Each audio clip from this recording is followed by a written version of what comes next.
Well, I'm Neil Shulman, and I'm absolutely delighted to have Gail Kirby here.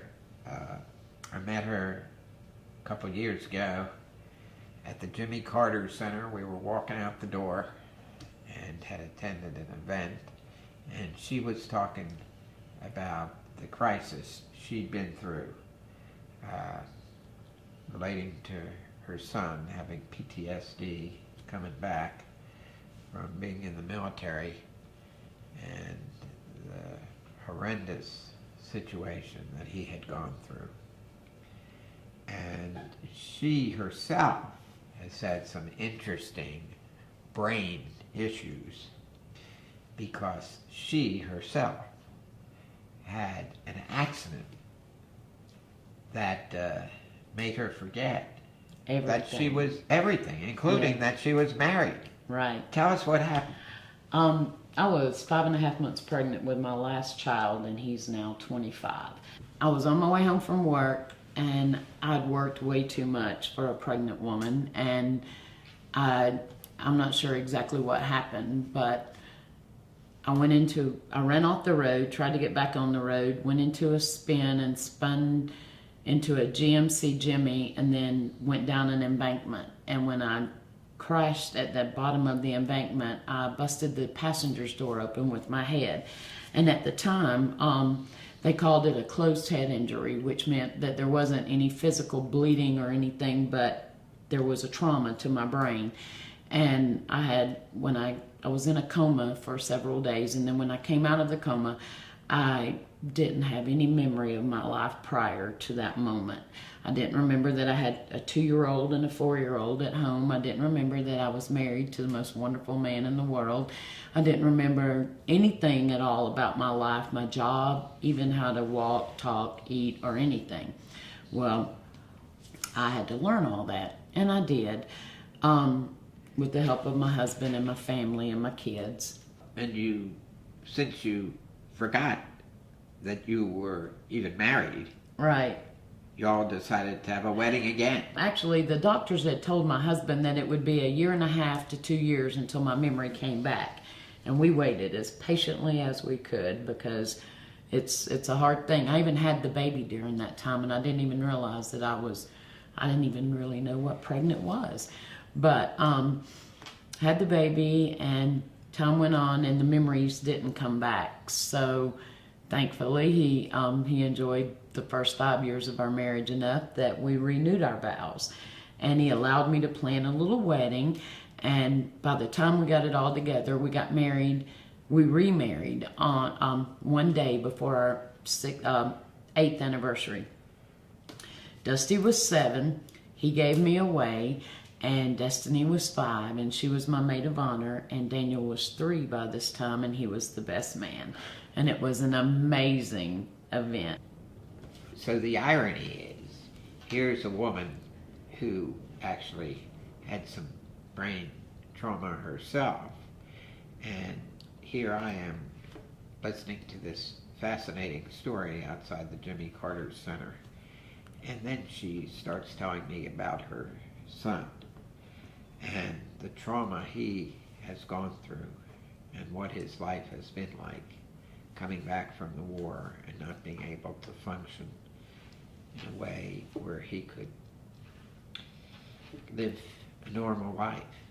And as she talked to me, it sounded like she definitely had a book in her. It was just a matter of a brain transplant on paper.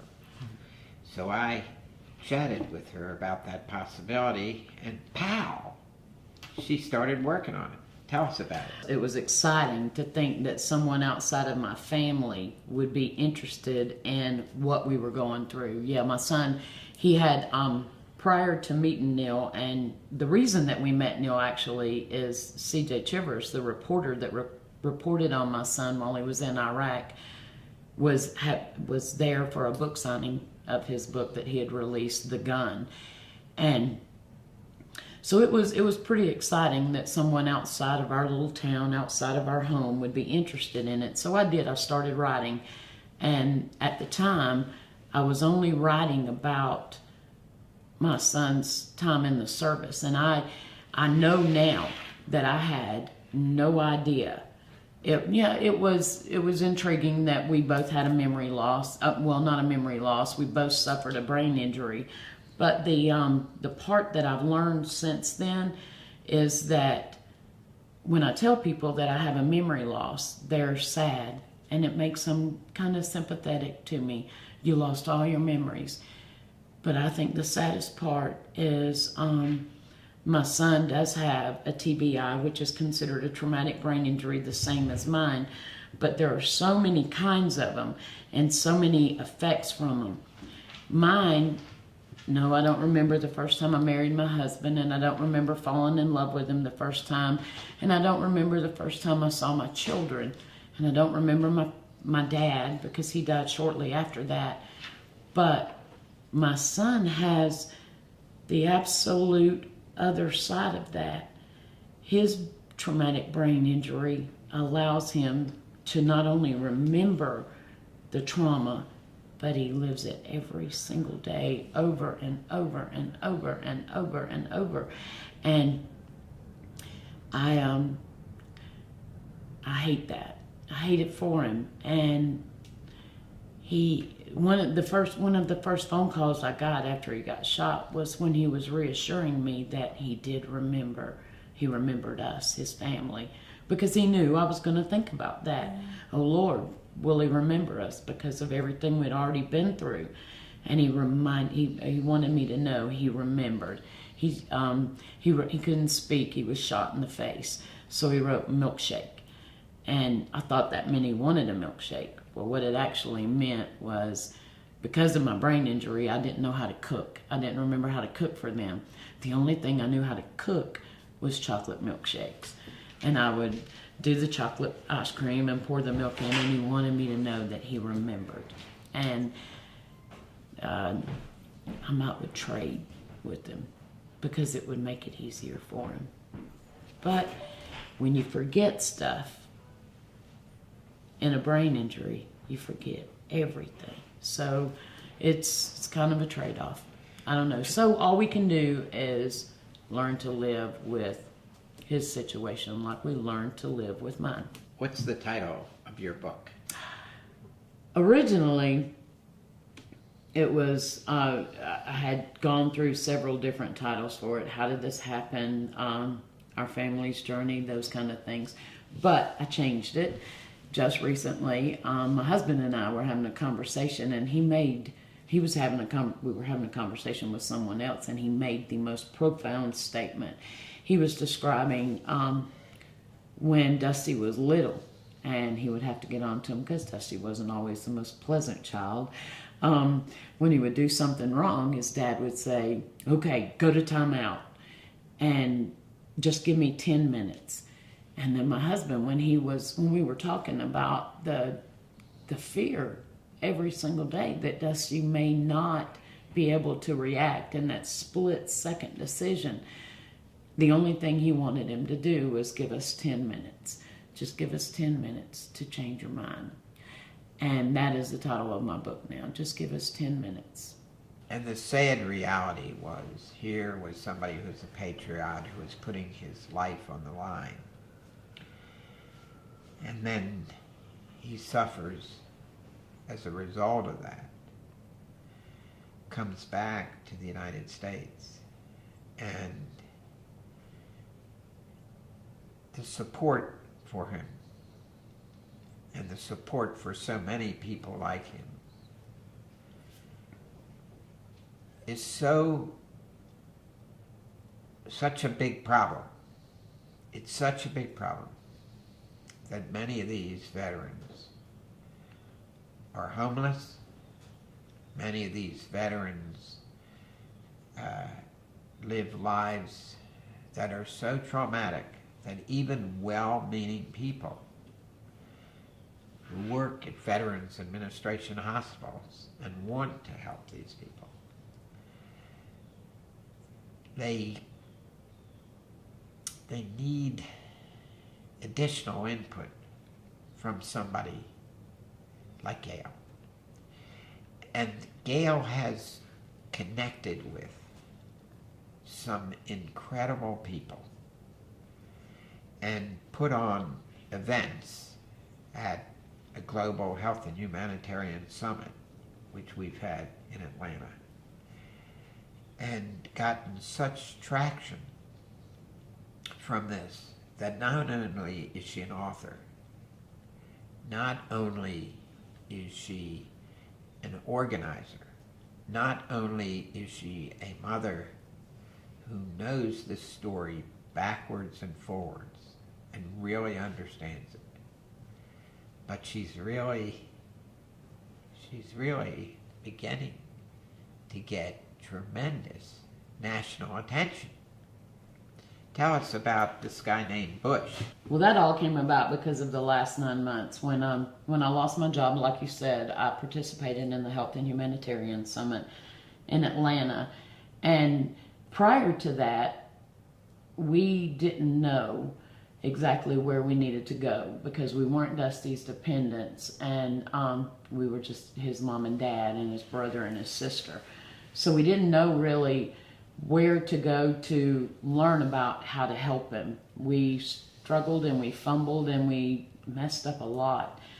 But once I lost my job because of the economy in February of this year, and then when I entered myself on LinkedIn, Neil contacted me about speaking at the summit, and it was an amazing event for my family. And so we participated in the summit, and we contacted several of the organizations that help wounded warriors and their families. We contacted the Wounded Warrior Project. We contacted the Armed Forces Foundation. We contacted Camaraderie Foundation. And we spoke to people from Give an Hour. Well, Give an Hour is in connection with the Wounded Warrior Project. It's a group of psychiatrists and psychologists that offer an hour of their time to counsel family members and veterans. There are a lot of places that do things to help the veterans and their families. It's just a matter of knowing how to get in touch with them and how to contact them. We had spent 6 years not knowing how to get in touch with them or how to contact them. And since the summit, it's been a very exciting 9 months. My husband and I have traveled with the Armed Forces Foundation to the gala in Washington for the Save Our Troops campaign. They brought it to my attention during this that every 65 minutes a veteran takes his or her own life. Every day, 22 veterans commit suicide because of the effects of post-traumatic stress. I think that's completely unacceptable because I look at that a little bit further. Every single day, 22 families suffer an incredible loss, and that's awful for me to think about. So we did what we could, and we brought it to people's attention. And like I said, we went to Washington for that gala, and the Wounded Warrior Project sent me on a mom's retreat to Grand Geneva Spa, and that was one of the turning points because at the end of the retreat, first of all, I was with 20 other mothers that suffered the very same things, and the stories are all identical. Our child has changed, and we don't know how to help them. So the very last day of the summit, when I was coming home, they had us in a room, all of us moms, and they told us to close our eyes. Camille, the counselor from Give an Hour, said, "Close your eyes." And she very softly broke the news to us that the child that we sent didn't come back, that he did die that day, and that we needed to mourn the loss and to get past it and to be able to open ourselves up to accept the child that did come back. And it really opened my eyes, and it let me know that the reason that I was so angry at Dusty and the reason I was so angry at everybody around me is because he wasn't the same, and no one was trying to help me make him the same as he was before he left. Well, that was completely unfair. So I've really been working with that. And in the process, the Armed Forces Foundation, I had entered Dusty's name to have a race dedicated to him because I got the information, and Kurt Busch dedicates his race to different wounded warriors over the season. So I got approved for the race in Texas, and that car was dedicated to Dusty the day of that race. And Matt Ballard, the young man that works with the Armed Forces Foundation, surprised us with a meeting with President Bush, a private meeting. When he said private meeting, I thought, okay, it'll be private. How private can you get with the former president of the United States? Well, it was very private. It was 30 to 35 minute meetings, sitting with him in his office at the Bush Library, and had the opportunity to tell him exactly where our warriors were right now and what they need. And he completely understood. And he even accepted responsibility for it because he was the commander-in-chief when they went. And that was so admirable to me. And then on Veterans Day, he wrote me a little note and thanked me for the visit and thanked me for the things that I had said in an email that I sent him, thanking him for the time. And it's exciting. George Bush. What would your dream be for a solution to the problem? What would your dream be as far as if you could do anything or have anything happen that would result in decreasing these suicides that are 22 per day? 22 per day. I think that, and it was even in a conversation that Dusty and I had on the way here this morning, the things that have happened to him since he came home from the military from the war are a lot different than the things that happened to the Vietnam vets when they came home. The respect and the admiration in the beginning was completely overwhelming. And I think probably if they, I told him, I said, you deserve every single thing that people are doing for you. You deserve every single bit of recognition, every single bit of gratitude. And his comment to me was, I may deserve it, but I'm not entitled. And I think that if we can get them past, they didn't get drafted. No one made them go. Every single young man and woman that is suffering from the effects of the Iraqi conflict, the war on terror, every single one of them volunteered to leave their families and to go to stand in our stead and to protect our rights. And it was after, it wasn't a time of, maybe there will be a little war here or a little war there. It was after the greatest attack on our nation. And they didn't hesitate. And the fact that they were so giving and so caring and did that without any thought of what would happen to them. I really think that our nation owes them a debt of gratitude that involves caring enough to every single day and every single veteran do something nice for them, say something nice to them, and when you say it, mean it. Don't walk up and say thank you for your service, because they can feel the generic when you say that, when you do that. Just give until you can't give anymore to them. Support the foundations that support them. Support the people that support them. So would you basically empower the parents of these warriors so that they could join together as team members and learn from each other? And the doctors and the psychiatrists and the bureaucrats could learn from the parents of what can be done don't ever let me take away from what the government does to empower the wives and the husbands and the wives and the dependents of a veteran. It's the ones that don't have a spouse that where the benefits stop with them. I think that because Dusty's marriage failed after his injury, we were left with no resources, no way to get the education that we needed to deal with it.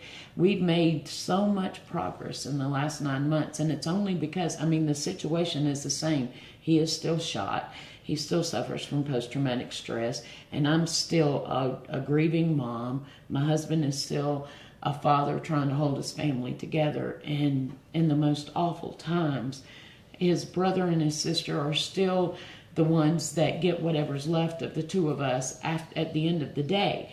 But because we know more about, we're more educated on what to expect, and we don't have to take it so personally now.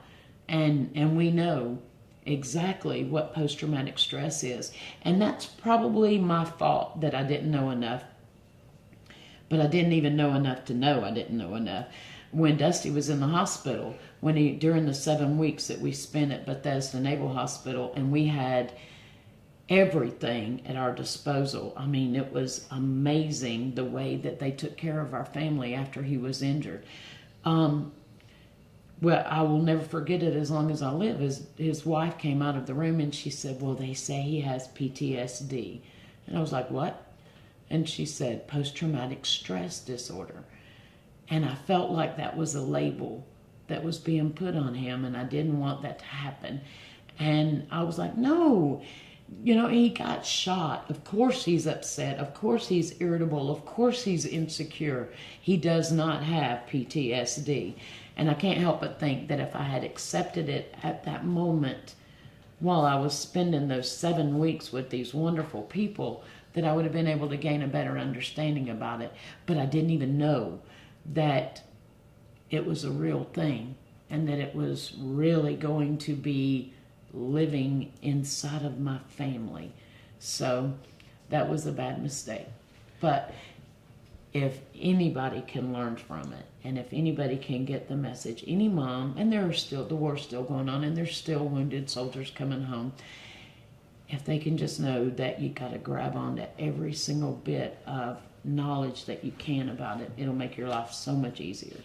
So let's say that I'm in that situation. I've just been told that my son has PTSD. I just was told that. What would you tell me right now? What should my next step be? Learn every single thing that you can about it, and don't think that it's a bad thing, and don't be afraid of it. You just got to learn about it, and you got to understand, and you got to know that they want more than anything to feel good about what they've done, and you got to learn so that you can help them, and you got to know that it'll be scary, and it'll be heart-wrenching at times, but every single time you can make some progress with it, it'll be worth it, and it'll be awesome. Well, here it is, Dusty, your son. Let's find out what Dusty's brain tells us that we in this country should do to help folks like him. I really don't think there's much that can be done, and in saying that it sounds negative, but it's really not. It's, just accept and understand and pass it on, don't forget, know that what happened, and don't question it, don't worry about it, don't stress about it, just accept what's here and now instead of trying to bring back everything that once was, because all that does is I mean, for me, all it did was make me feel guilty because I'm not now, and I never will be what I was. So it took a long time for us to reach a point to where I felt accepted and I felt like I was understood. And once I started feeling those feelings, I didn't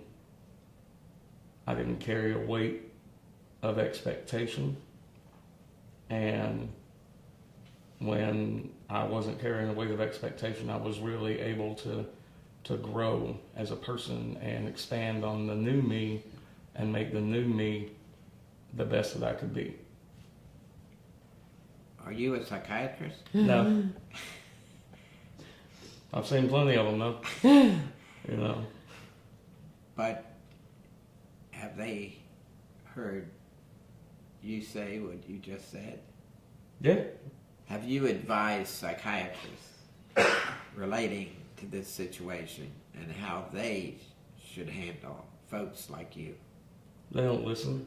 A few of them did, and the few that did, helped me in so many different ways.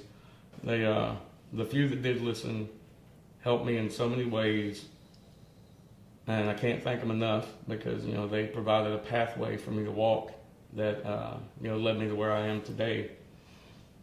But, more often than not, it's been treated this way helps, and that's what they're going to do. Because even people who are trained to understand the human mind, they don't necessarily understand every human mind or the way that it works.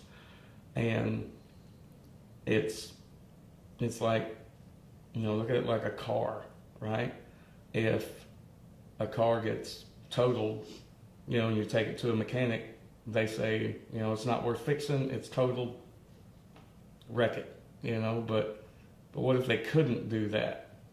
What if they had to work with what they did have to fix it? That car would never work right again, they know it, but they would do whatever they could along the way to make it go, to make it crank, to make it drive down the road and make it as safe as it could be, but it never would be what it was, so the person that's going to drive that car is going to have to understand that this car is broken, that this car is messed up, and they're going to have to appreciate the car for what it is. That is very, very, very insightful, because what you're saying can have incredible impact on other veterans. You're telling those veterans, look, I'm a broken car, but I've got a life ahead of me. And the most important thing to do is realize that I'm always going to be broken. But even as a broken car, I can move forward and live a life. Yeah. And to be traumatized by your disability rather than to be positive about what you can do with what you have left is going to make that life much more positive. And I will tell you, in my opinion, that all of us experience things where what you're saying is the way we should move forward. Yeah. No, my plan as of right now is to use my educational benefits and go to school to be a paramedic, so that I can do what I was made to do. You can help people. Yeah. Which is what you wanted to do. Yeah. And what you want to do. Mm-hmm. Can you help me with my disability? I hope so. At some point in time, maybe we'll figure something out. I'm just saying, times are changing. All kinds of medical stuff's happening. There's no telling where we'll be in 5 years, 10 years, 20 years. Yeah. I think, you're being a paramedic is really, really powerful. Because in a situation like what you've gone through, in a sense, in my opinion, I'd like to know yours, I think you might be a better paramedic because you have PTSD. Do you think that's possible? That having gone through that will make you more sensitive to those people that you're taking care of?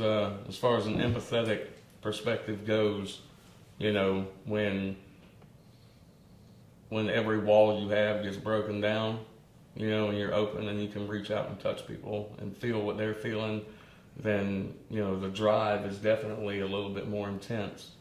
But I think that everybody's experiences shape them differently, and mine have made me into a person who thrives on saving people.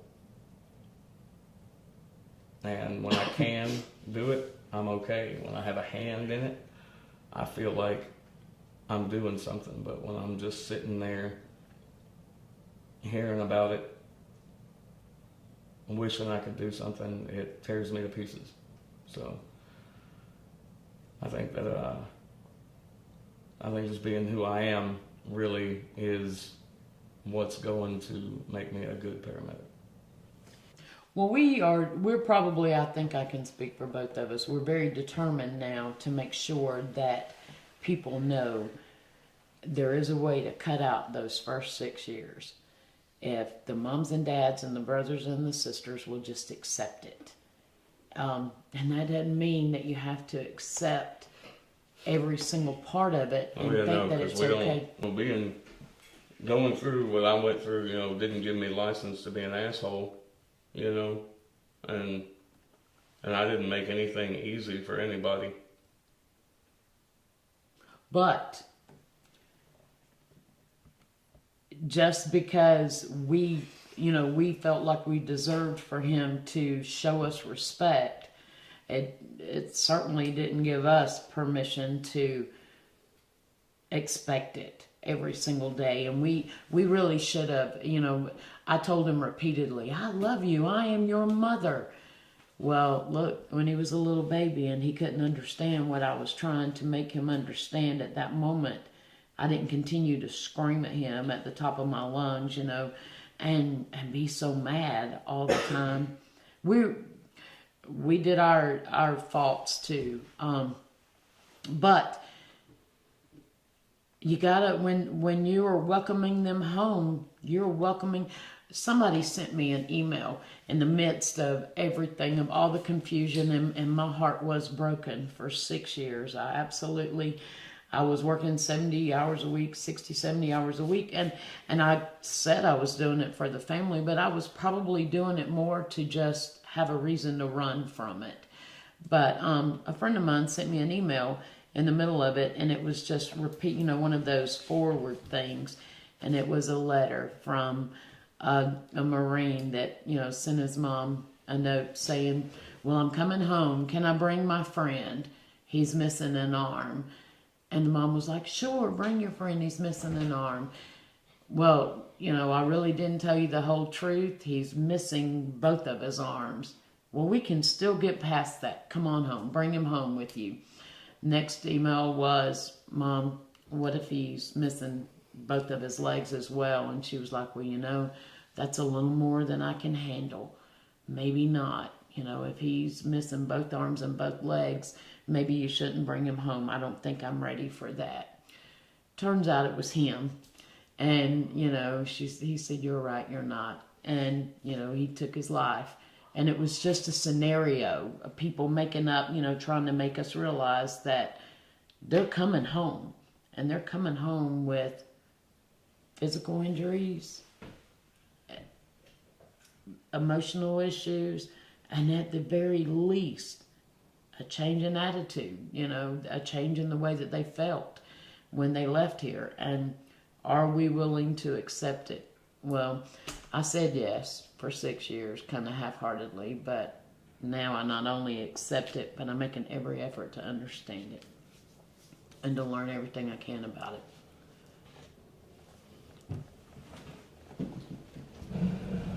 What about you, buddy?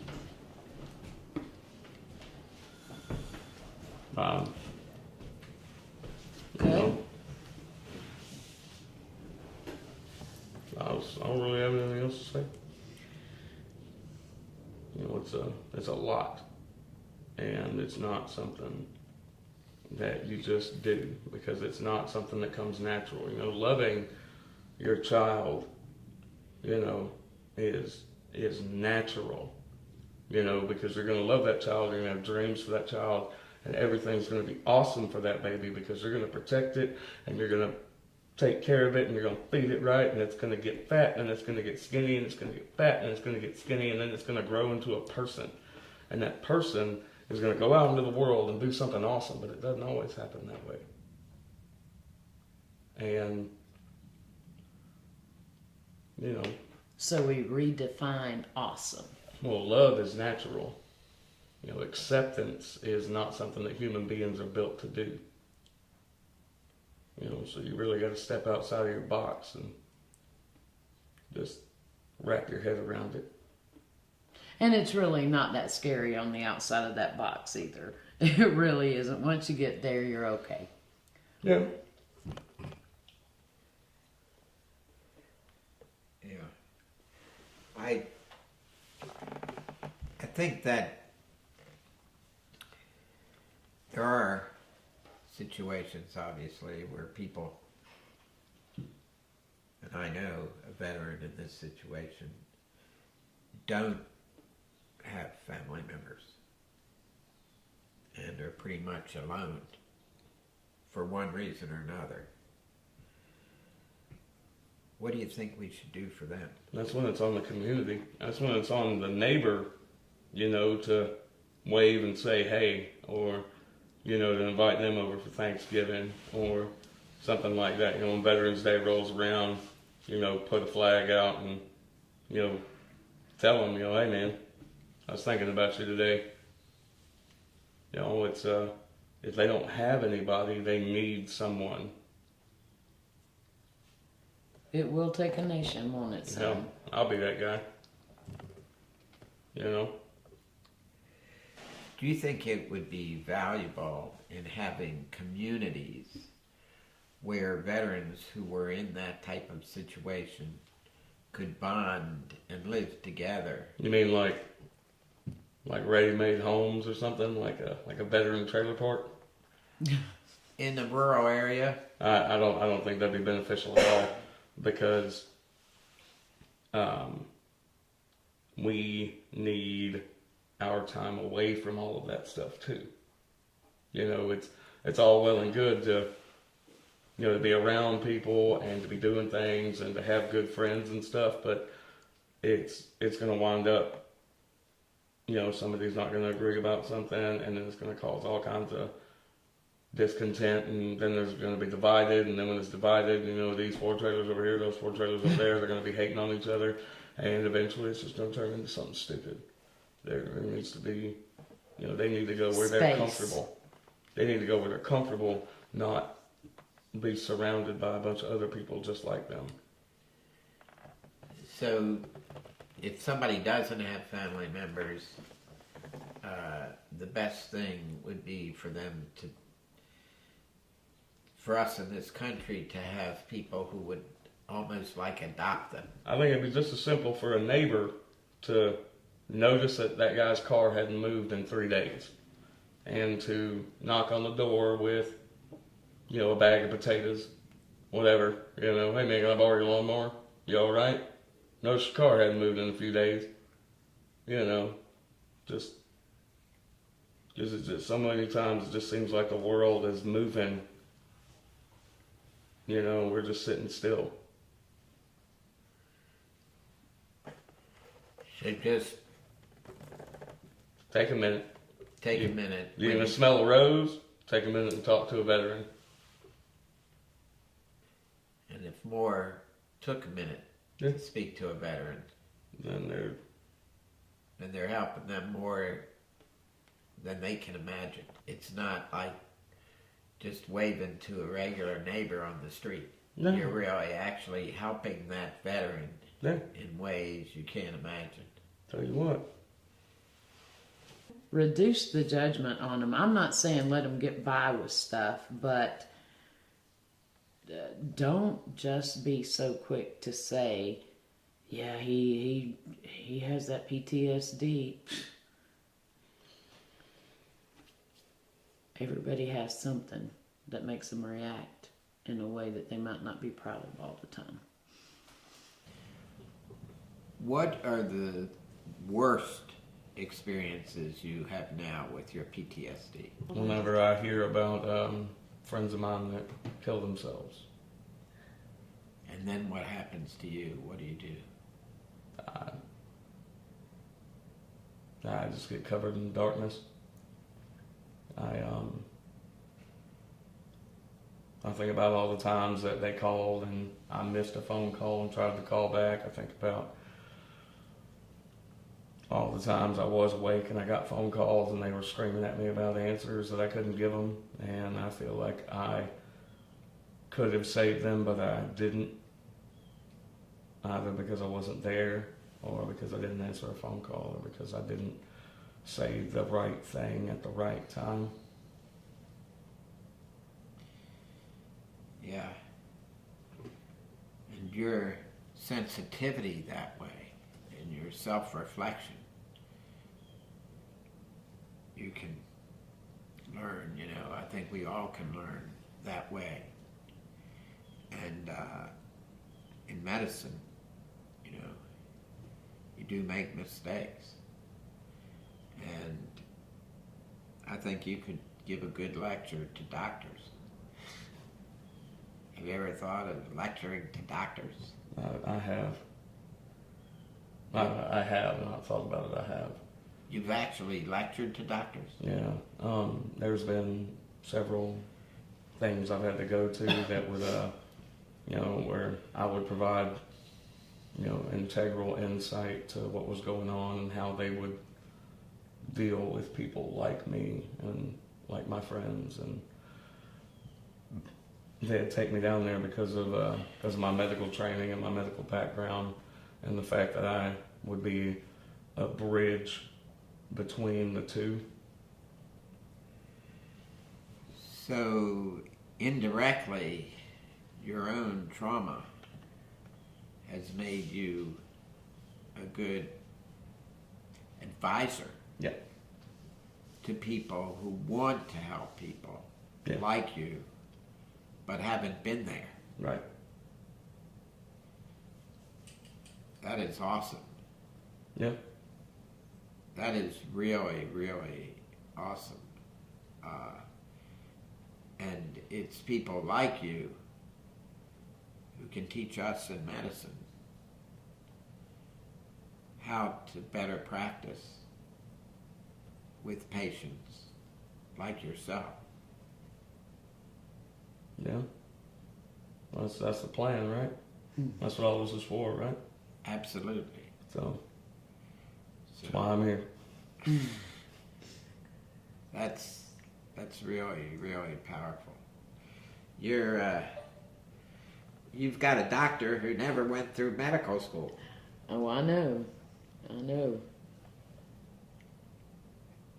See why I fight so hard. Yeah, He's pretty awesome. you are.